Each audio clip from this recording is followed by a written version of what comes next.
हमारा मौजू है, एक तो ये बात कि अल्लाह तबारक व तआला के हबीब आकाए दो आलम सल्लल्लाहु अलैहि वसल्लम क्या शफाअत फरमाएंगे।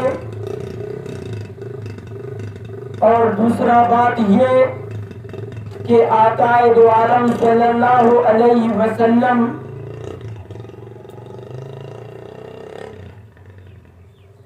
जुम्मे के खुतबे में जो तमाम उलमाए कराम बैठते हैं,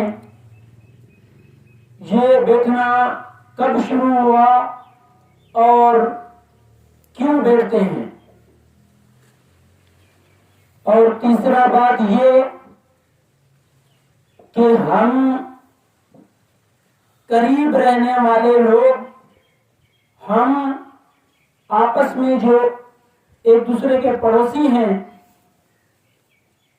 उनके लिए एक हदीस बुखारी शरीफ की है।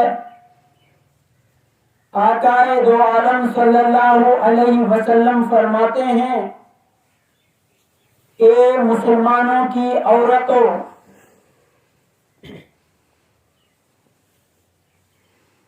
क्या फरमाते हैं?